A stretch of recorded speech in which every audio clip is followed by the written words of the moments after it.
kind of strange coming to something like this because you know so many people and there's so many faces looking back at it. It's a bit like singing to your family. You know, it's kind of it's all comfortable, and then you kind of, but you don't want to embarrass yourself. Fingers crossed that I won't do that. I'm here today to talk to you about what my colleagues in the Centre for Archive and Information Studies do at the University of Dundee. I think in terms of CPD and professional development and so on, we all tend to develop, let's say, pragmatically through practitioner groups like this and our professional networks. But there are formal options for what we do with CPD.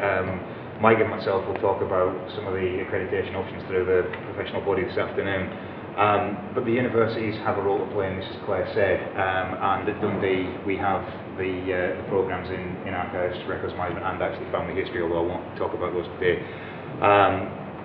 All of which have elements that are available to everybody for continuing professional development. So whether whatever stage of your career you're at, whether you're newly qualified or you're a bit longer in the tooth like some of the rest of us, whether you two are now too tall for your hair, however that's worked for you, there are options there for more formalised development through the structure that a university can provide. Obviously the University of Dundee is a brilliant university. I say that as a graduate as well as an employee of that fair institution. Recently delighted to be Scotland's voted Scottish University of the Year for the second year in succession. I think we might, don't quote me on this, but I think we might be the first to do that. If not, it's quite rare.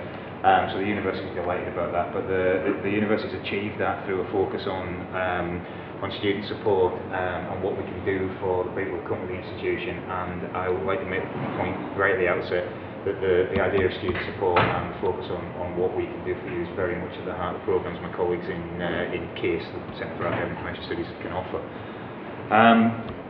So what is CASE? It was developed originally within the core professional department. At the time that was called Archives, Records Management, Museum Services.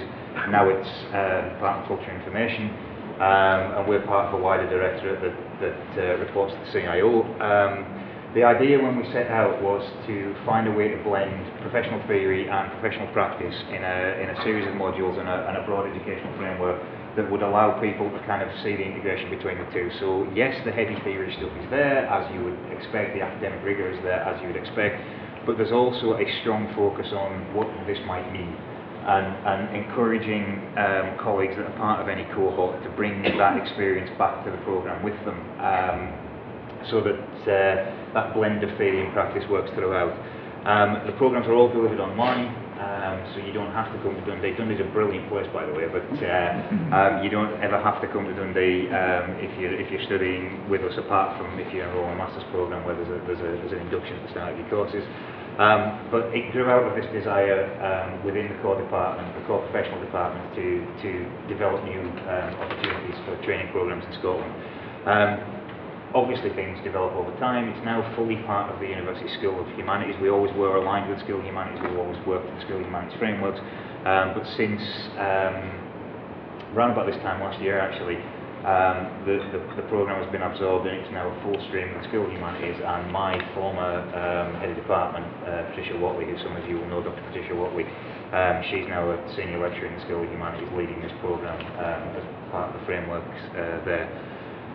We are professionally accredited as well through the Archives and Records Association and through Records and Information Management Professionals Australasia.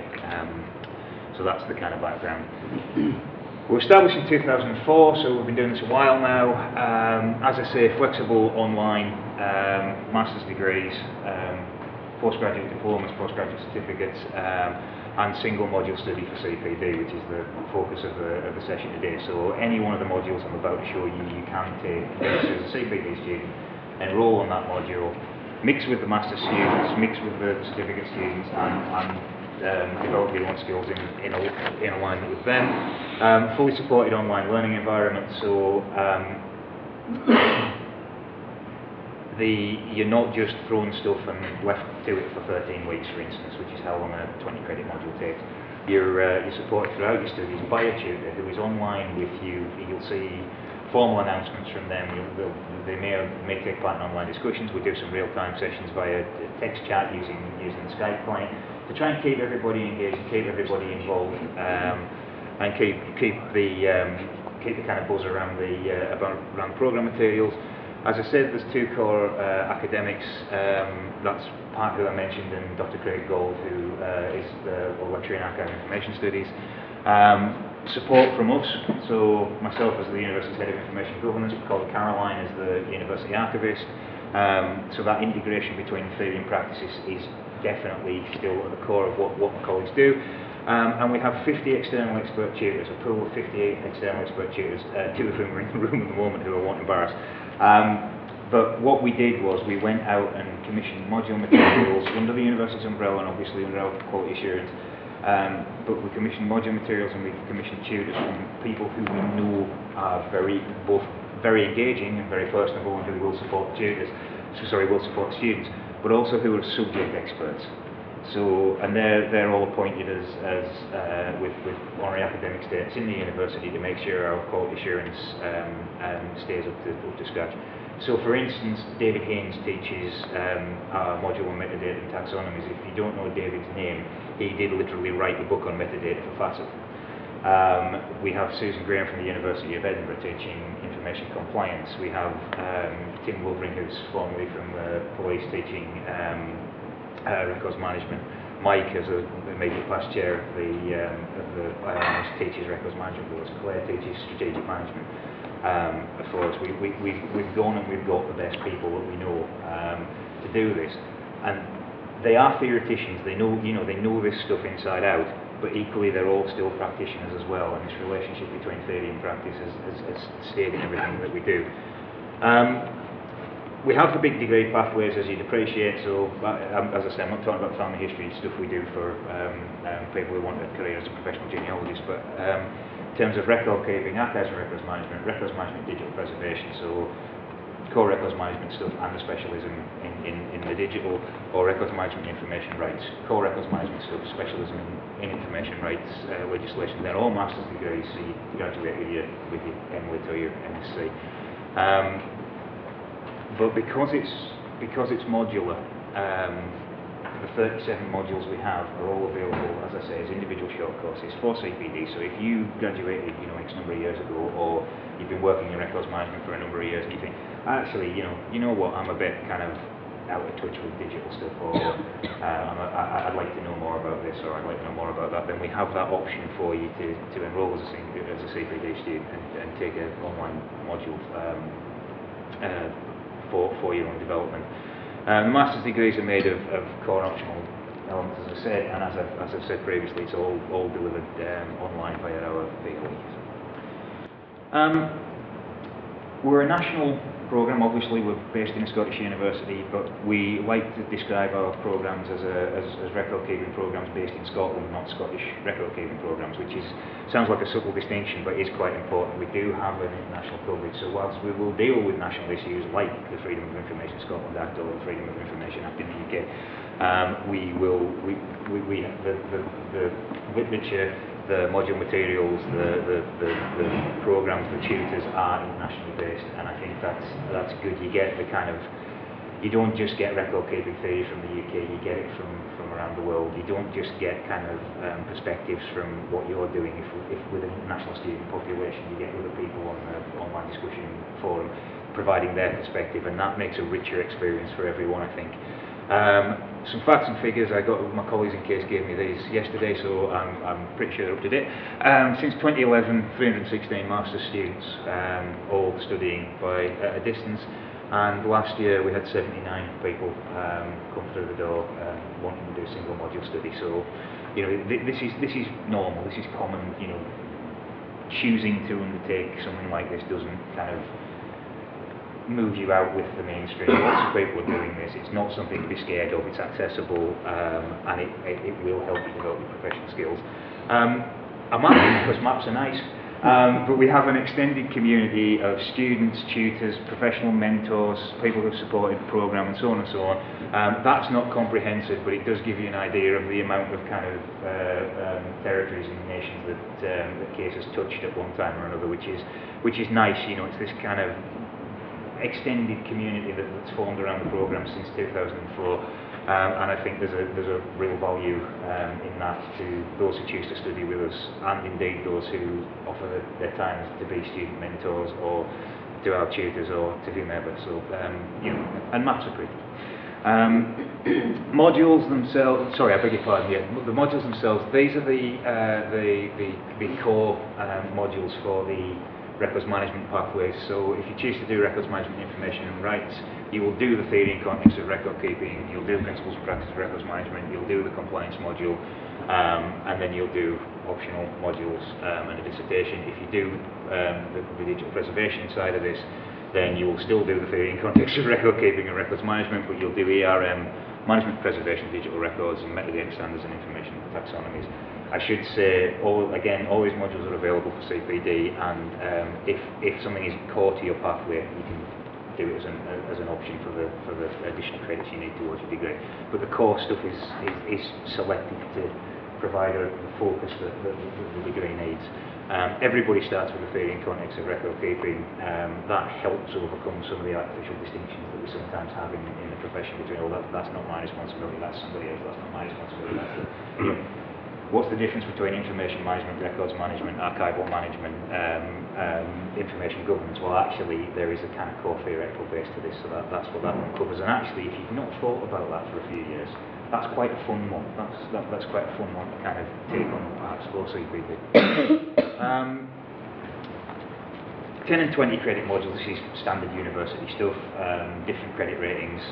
20 credit modules take 13 weeks plus a fortnight for the submission of assignments. 10 credit ones, 7 weeks plus a fortnight for the submission of assignments. But you can see the range of things we have now.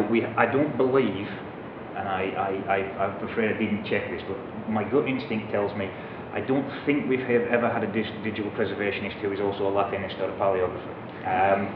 However, if we did, that's okay.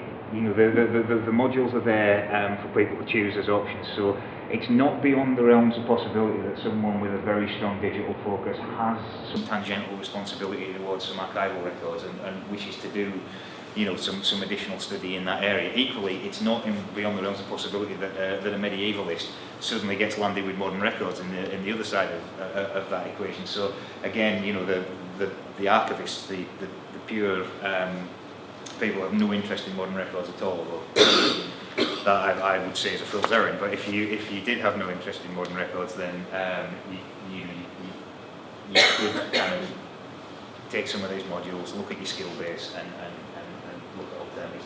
And actually, I've said this to our students. We say this to the students. My colleagues in CASE say this to the students.